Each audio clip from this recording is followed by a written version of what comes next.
Hello and welcome to Back in Business with myself, Stephen Wiseglass, and my partner, Rob Miller. Hello, everyone. And of course, we've got Teddy in the background over here, fast asleep. Yeah. Miller's lying on the floor, fast asleep as well, so right, not to be outdone. I assume that's your dog, not your wife. Yes, very much so. So welcome to our number 10th edition. We're on our number 10th one. Can you believe it? How much difference has happened since the first one? Nothing. Not very much. Been in lockdown, out of lockdown, in semi-lockdown, and now heading into lockdown. And about to go back into lockdown. Absolutely, yeah. So who we got on today? So we've got on Chloe Richardson from Acier Events, who is a specialist in providing sales teams to set up events, I believe. So although Chloe will explain more about her business, so if we bring her on. Okay, let's do it. Her. Hello, Chloe. Hi. Chloe. Good afternoon. How are you guys doing? Yeah, good, thank you. Doing all right.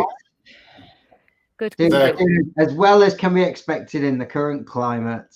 Exactly. I think that's always goes without saying now, doesn't it? When you say you're okay now, you don't mean okay in general life as in compared to the last sort of 30 years of your life. You mean okay for 2020. And then everyone kind of understands. We're all singing from the same hymn sheet. Very kind of you to say 30 years as well. I agree.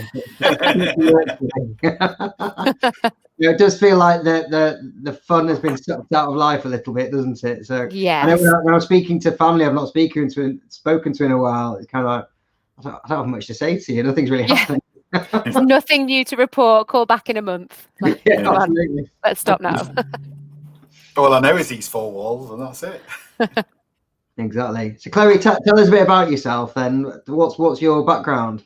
Yeah, good question. So I work in the events industry, so specifically exhibitions and trade shows, so you B2B business events. And I'm a sales specialist within that field. So I have a lot of clients who are exhibition organisers, trade show organisers worldwide. Actually, the majority of my clients aren't based in the UK. And I've been working in events for sort of the last 11 years. I started doing event management, organising freshers fairs, that kind of thing. And then I ran a couple of my own B2C events in fitness specifically when I was up north in Sheffield. And then over the last few years, I really focused on supporting global exhibition organisers with their sales effort, primarily towards the exhibitor and sponsor side.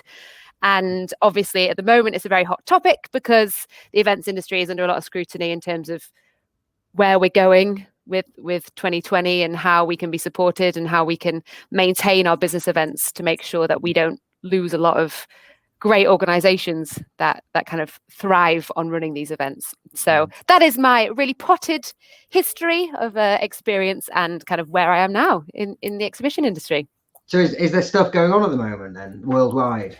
Actually, I was in Paris 2 weeks ago. It's today my first day out of quarantine. So I've just had 14 days locked in my bedroom. So yeah, I was at an event in Paris, which was a business event, a 4-day business event. They're running in Germany. They're running loads in Eastern Europe. So Moscow, quite a lot of events that I've worked on in the past over in Moscow are still running. And then you've got the Middle East. They're going ahead as of now. Obviously, the audience is slightly different because there's less of an attraction for international delegates and sponsors to fly over. And obviously, the restrictions are a lot higher than they would have been before. But very much so, us and the US seem to be kind of the two places where at the moment it's an absolute no-go. And we're not going ahead with events and exhibitions. So what was the event like in Paris that you attended? Did you just feel really different compared to your normal one, or? No, it's a really good question, Stephen. The only difference, really, it was so strange because as soon as I got there, and bearing in mind, I haven't been on site at an event since, ironically, because of your top that you're wearing there, Rob, since an event in New York in the first week of March. So it's been so long. But as soon as I got there on site at an exhibition venue, and it was a proper venue, it felt like it had done 7 months ago and prior. It felt so normal. The only main difference, obviously, people are taking more precautions. They're a lot stricter on capacity rules and obviously the mask situation. But what I found was people were able to trade effectively. It was 1,000 capacity limit. So it got to 1,000 and then it was 1 in, 1 out, with delegates. But in terms of the process itself of actually being online at a trade event, selling and having sales communications and conversations with prospects, I've found that all the exhibitors and sponsors found it really beneficial. And it wasn't that different to what it was like before, if not a bit strange having the masks on, trying to have sales conversations. But I mean, not much of a change, really. Do you think that the people that were attending these events were slightly more serious about purchasing, and because if you're going to put yourself forward to go into one of these things, then you go in there for a real reason rather than just to have a look around and cursory visit to see what's going on in the world? That's a really good point that you make there, because a lot of the sort of negative feedback the exhibition industry has been getting over the last few years is so many delegates that come to the events, so many attendees are just there for freebies, to get a bag full of samples and not interested in actually doing business. Whereas now you filtered that out, because no one's going to go if they just want a free pen. You know what I mean? Yeah. You can wait for a free pen. The pandemic is not the time for a free pen. But everyone that is attending really is looking to drive business growth, make new partnerships, make commercial partnerships. So it was, the quality of delegate attendee was a lot higher to what I think the exhibition industry is used to and has been getting over the last few years. It may not be time for a free pen, but it's certainly a time for a free bottle of hand sanitizer or branded, of course. Yeah, exactly. That's it. So did you coming from the UK to those countries, did you feel safe there? Did it impact the way you were at all? I mean, it's not the first time I've travelled since the pandemic, and I've found that the situation in the airport is so unbelievably safe and actually borderline pleasant, which you don't hear very much. But I have really enjoyed travelling over pandemic time, because it's calm, you have your space, there's no panic, you get there early, it's so clean. And because it's so empty, you feel at all times I'm as safe here as I would be in my house. And I suppose the difference with France in particular is they've got different rules. You have to wear a face mask in the street. You have to wear one whilst driving a car, even if it's a private vehicle. Wow. So they're a lot stricter on those things, but it means that they're able to open other things that we're not yet doing in the UK, which was an eye-opener for me, because I came back and had to quarantine for 2 weeks, and I found that madness, because the only time I came into contact within 2 meters of any other human being was after I got off the plane at Gatwick Airport and had to come back by the tube to my house. And that was the only time I came into contact with anybody else. In France, I wasn't within 2 meters of another soul the whole time I was there. So it just seems mad. And then you get back to the UK and half people aren't wearing masks. Nobody cares about sort of your own personal space. And it kind of, it just all seems very strange to me. They're more conforming more out. Yeah, they're conforming, but I think it's the carrot and the stick, isn't it? So they've been told, look, wear your masks, do what we're telling you to do. And you can go out for dinner with your mates. You can go to trade shows. You can go to theatres. They've got musical concerts on every night in Paris. And it just goes to show there needs to be a balance. And if the government expects people to be able to still trade and do business and the economy not to be absolutely screwed, they need to understand that it goes both ways, I think. So they were conforming, but it was because they're getting something out of it. Whereas it feels like in the UK at the moment, if we conform, it seems to make things more severe, and business still can't go ahead, and we're still kind of sat here twiddling our thumbs thinking, when are we going to get to go to work again? So I still find it quite strange that we can travel anywhere in the world except Wales. Mad, isn't it? Although, I mean, I suppose after the end of this week, we might not be able to travel. I think it's within 3 miles. I was listening to the rules in Dublin at the moment, and you can't go within 3 miles of your house without a written reason. Yeah, very confusing. It's very confusing. Even this tier system, it's made it even more confusing. So just moving to the elephant in the room, the UK events industry, which we've heard about it a lot on the radio and on TV, and Steve and I have spoken to people ourselves, and at the moment it's really struggling, because there is no events going on, and essentially there's only so long that these businesses can continue. So from someone who's in the industry and speaking to people on a regular basis, what have you been hearing? Yeah, I mean, it is pretty depressing stuff, to be honest. I think the biggest thing for us is that the events industry is being grouped as one big whole thing. And so it seems like the government are grouping festivals with business events and meetings and conferences. And obviously any individual can tell you they're not the same thing. The risk is so different between kind of the different extremes of the events industry. And from an exhibition industry, it's been really heartbreaking the last few months in particular, because we were told we were going to open on the 1st of October. We were ready. We had everything in place, safer than any supermarket, social distancing, hand sanitizers, queue management, actually tracking and tracing of every single individual that comes in and out, which we don't have in supermarkets. And then about a week or two before, the government pulled it. And what I've seen is a lot of my colleagues and peers and friends in the industry, I would say probably now 40% of them have been made redundant. And it's really devastating, because the exhibition world in particular doesn't just support the exhibition world. All the other, I mean, you guys will know, there's a specialist event for every single sector, whether it's business or finance or fintech or even coil winding events that I've been to. Without those events, it's really hard for those sectors to trade, create new business, network. So my concern is, the longer the government leave this, it's not only going to be the events world that's going to be completely decimated, but actually UK trade and business as a whole. And that's terrifying, because when we can see these events happening in Europe and in Asia, and we aren't doing it, I say to myself, why aren't we? Why don't our government want the UK to be able to trade as well as our European counterparts? It all just seems very strange, I think. Well, so many businesses rely on exhibitions for their sales. It's huge. So many different industries, and you're right. I haven't really thought of the knock-on effects of that. I mean, typically when we talk about the events industry, a lot of people just think about weddings and that sort of stuff. But actually, you're right. These trade exhibitions are so important, and it's a shame that it's all grouped together. And I mean, I can't imagine going into an exhibition with 1,000 people, but that's because we're in this kind of insular bubble, aren't we, in the UK, where it's just so frowned upon to even consider doing that. It's hard enough going into a supermarket, So no, it's true, but I think it's always worth bearing in mind too. I mean, I've been working on B2B trade events for almost a decade, and there's something which is glaringly obvious for me, is that they are never rammed. You've always got 2 meters to yourself. That's never been an issue, because a trade event is not about how many people you can get through the door. It's that intersection between quality and quantity.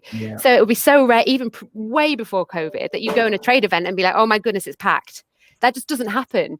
So because if you get 3 buyers that come past your stand over a day and they're qualified buyers, then you've done business at the trade show. Whereas 3 people, a lot more than 3, are going through supermarkets at the moment and passing the tills and the checkout. So it's very odd, and it does worry me a lot about the knock-on effect that it's going to have.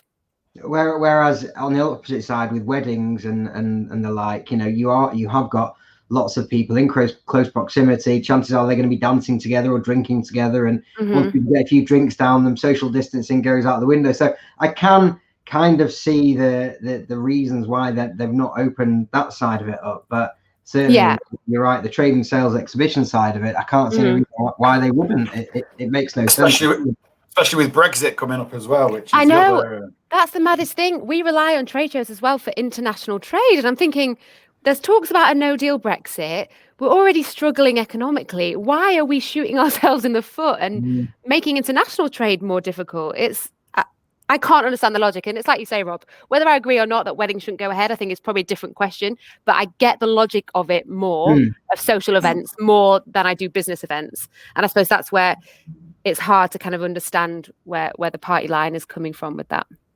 Yeah, I mean, it's not, like you say, it's not for us to agree or disagree whether ultimately they're the decisions that are being made, whether they're right or wrong. Everyone's got an opinion, but you're right, it's the logic. So if you were talking to Boris or Mr. Johnson right now, what would you be saying to him? Well, funnily enough, I tag him in all of my LinkedIn posts. He's ignoring me still. I think he's ghosted me, but unfortunately, I think it's hard at this point, because we've run so many brilliant campaigns. We've got some great associations that are pushing for business events in particular to be reopened, and the government and Boris in particular, and the cabinet, are not listening at all. And it's hard when you can't get through to somebody, because we've presented the facts, how much the exhibition industry contributes to the economy. It's 85 billion. Wow. How many people are in work because of it? I mean, the number's tens and tens and tens of thousands, and a huge proportion of London based individuals obviously work as part of the bigger picture of the exhibition industry. So they know that if events or business events aren't happening, it's going to have a knock-on effect because we presented those stats as well. So my next question is, I kind of would love to get in front of Boris or Rishi or somebody from the cabinet, and just, I want them to explain to me the logic, intelligent response as to why they're not going ahead. And I don't want to hear, oh, but they will go ahead when a track and trace system is in place. Or I don't want to hear, oh, there will be an accelerated injection that's going to, an accelerated test that we can do at the front door. I don't want to hear what's going to happen. I want to understand why it's not happening already. The day that hairdressers and shops were able to open in June, was it the 5th of June or something like that? That is the day that business events should have also opened. And so until I'm explained to as to why that isn't the case, I don't think it's going to be easy for me to understand, I suppose. I think you answered the question, didn't you, earlier when you said they're bulking all the different types of events into one industry and they're dealing with it all as one. That's where the problem is. And I think that will be the answer that you get, I imagine. Yeah, I think that seems to be the trend whenever I watch anything that happens in Westminster. It's just a case of, why isn't this happening? Ignore the question and just let's talk about something else. Let's deflect onto, oh, but look, we're doing this, this and this. Okay, I understand that, but why aren't you doing this? Please, someone explain to me. So if Rishi or Boris is listening, come on, let us know. Contact Stephen, contact Rob, fill us in. I heard that he tunes in every Thursday. There we go. Back in Perfect. Him and Rishi sit there. They're always waiting for it to come out every day. Sat on their LinkedIn profiles waiting. They're messing with people's livelihoods. That's the sad thing about it. And sadly, if they're going to close them down, which they have done, there's no way on earth they can ever, a lot of people in the events industry saying we've not had enough financial support, but the government can't replace profits and turnover. It's physically impossible. They can't do it for every industry. So they've left themselves in a difficult position, and really there's two things they can do. Either they have to reopen them and get them trading again, or they just have to leave them to fail, which it seems to be what they're doing, and it baffles me as to why they would want to do that. I think the tax revenue these companies generate, and I know PAYE and corporation tax, it's frightening how much they will lose in the long run. It's true. And then the amount of people they employ as well. I mean, these stats can't be swept under the carpet. We've now I read an article on LinkedIn last week that a third of the UK workforce is now job hunting. That is absolutely preposterous when you've been presented with so many solutions as to how we can open up so many industries that will provide work for these people that are out of work. And so it's affecting the UK on so many levels. Tax, like you mentioned there, Rob, working, employment rates, also mental health and that kind of thing. It's all being destroyed. And again, it goes back to this point. I don't understand why. None of it makes sense to me. The one positive that I can see in the events industry, as opposed to some other industries, that there are some industries where the demand will never come back. You look at retail, the high street, and that sort of stuff.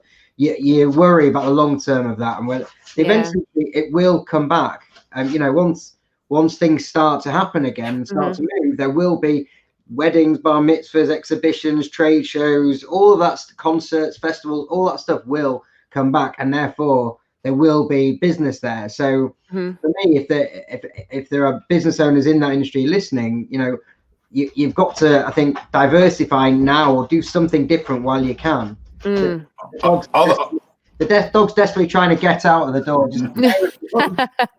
Don't worry. Are these business owners doing anything differently now? They can't do the trade shows.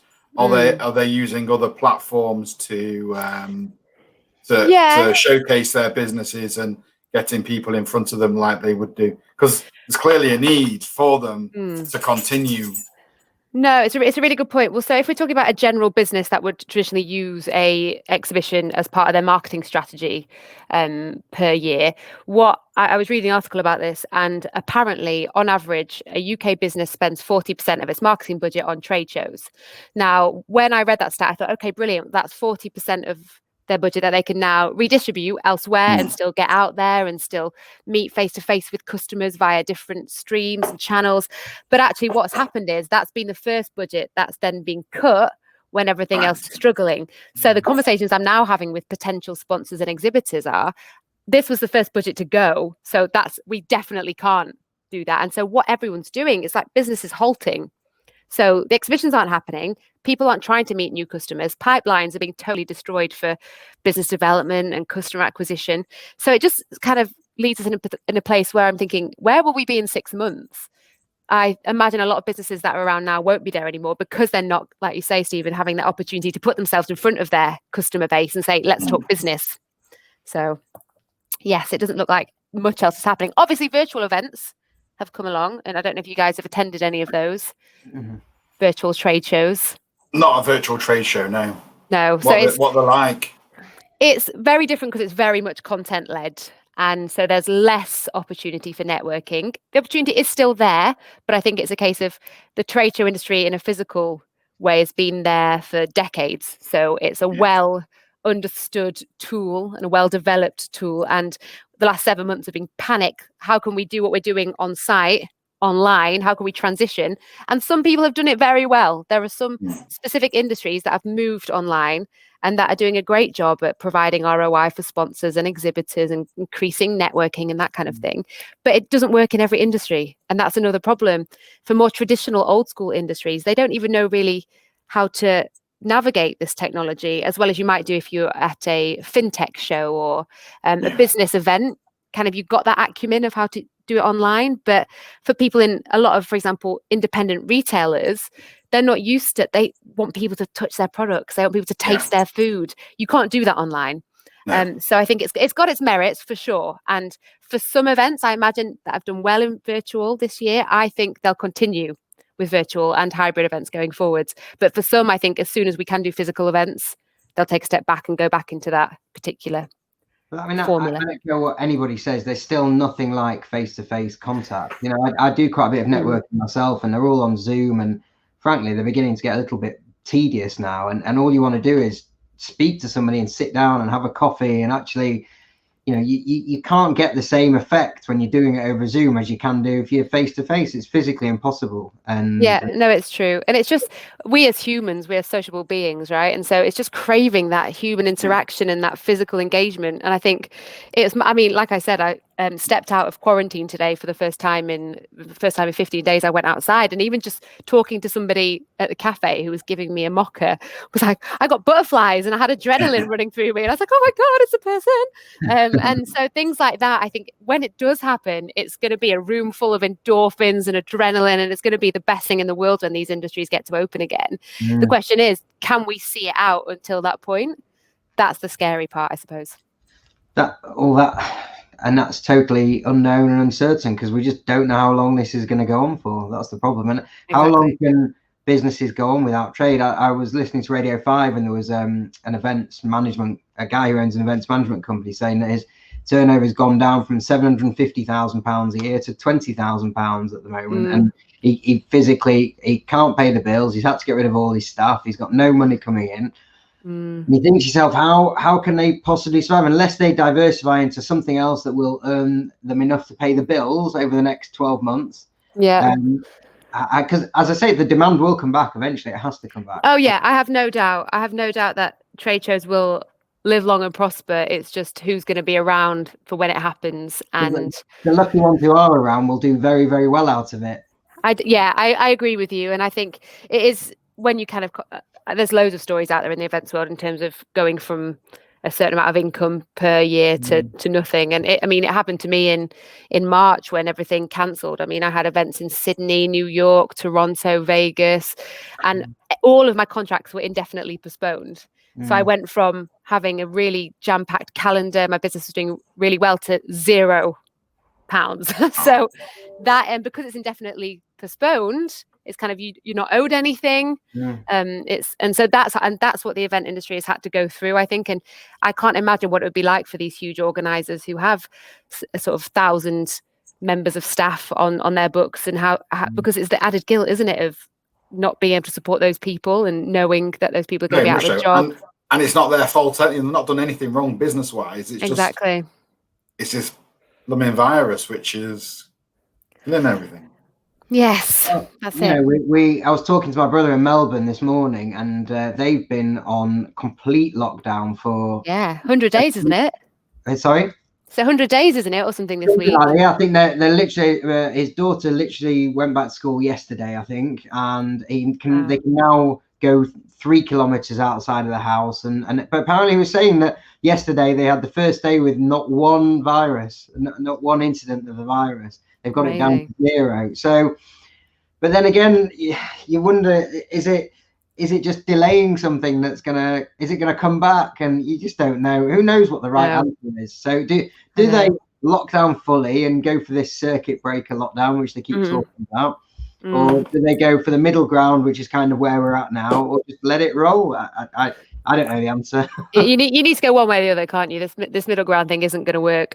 Speaking from an events perspective, I remember in May when they announced they're going to start phasing out opening certain things.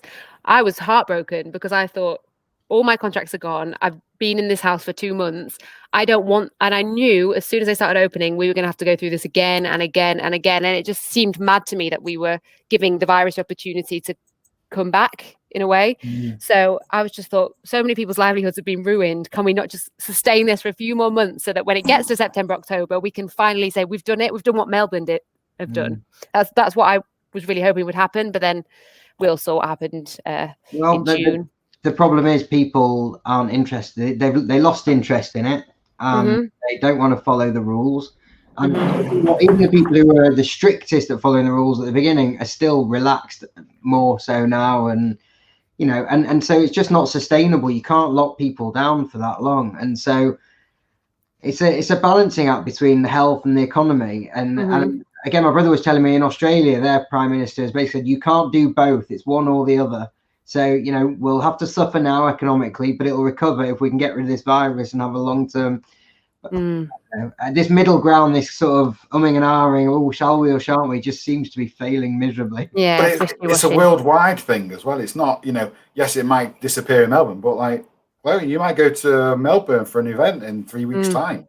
You may be an asymptomatic carrier of the virus. It goes back. It's true, but it could be anybody. And it's a worldwide pandemic rather than a country one. It should be a worldwide. Really, it should be a worldwide looking at how they can combat it. Well, that's what the WHO do, isn't it? But then again, no one follows the WHO. I know somebody who's got it, and I was talking to a husband yesterday, and they've been sleeping in the same bed, and they've not. They've not had any sort of distancing from each other, and he's not got it, and he's been tested and still hasn't got it, and he can't understand how. It makes no sense at all. No, it doesn't. I mean, me and all my friends and family had it back in March when I got back from New York. I don't know if I was patient 0. I hope not. Super spreader over here. And now it's interesting because we're still following precautions because not only out of respect for other people, but just again, because I kind of just want this to be over. So I'm willing to do what I have to do to ensure that we can all get back to work. But it's interesting to see the difference. I don't have that fear anymore, but I'm still respecting the rules, even though I know 99% chance I'm not going to get it again. You say that. You should get the antibody test, because I know someone who had it in March who had the antibody test a few months later and had antibodies, then had it again last week and has no antibodies anymore. Oh, really? Okay, because they're saying that's quite rare, aren't they? But yeah, I guess I suppose it's like you guys have said, it needs to go one way or the other. Either we're going to accept this is going to happen and let's open business as usual, or go into complete isolation and try and stamp it out while we can. I don't. It's 7 months? It feels like it's been going on forever. When is it going to end? Who knows? Well, Stephen's had it as well. You had it in March. I had it in March. Yeah. I wonder if we caught it at the same place, Stephen. Were you on the flight back from New York? Were you there? I wasn't. No. Okay. Let's start spreading rumours. Yeah. This is for the sake of completeness. This is the first time you've met. Yes. But listen, Chloe, it's been really, really nice chatting to you. And thank you. Anything else you want to add, or? No, sorry that it all ended up being quite negative. That wasn't the intention. But I think, unfortunately, we have to be realistic, don't we, about where we stand. And the main points I would like people to get from this is, I suppose, that the events industry is super important, and we all need to fight for it for the sort of sake of the British economy. And that is my biggest fear. And I think the more exposure we get as an industry, the better. And it's nice to hear people who don't work in events sort of championing the cause of, we understand it's different to weddings and stuff. We understand that the business world needs to open again. How can we do it? So if one person listening to this has kind of decided that actually there is merit in reopening business events, then brilliant, job done. And hopefully we'll all see each other at an event in the near future. That's the plan. Absolutely. Yeah, It's been a pleasure. It's been really nice talking to you. Thanks, guys. Thanks for having me. Take care, Thank you Chloe. very much. Bye. Okay, bye. Bye. Wow. Well, there we go. So What a the different lesson is, perspective. not all the events industry is the same. Yeah. Yeah. Good. Right. Definitely Well, opened my eyes to that. It's indeed. Well, that's the end of today's episode. We've already run longer than we should have. So it's goodbye from me. and goodbye from him. Thank you very much. Bye-bye. Bye.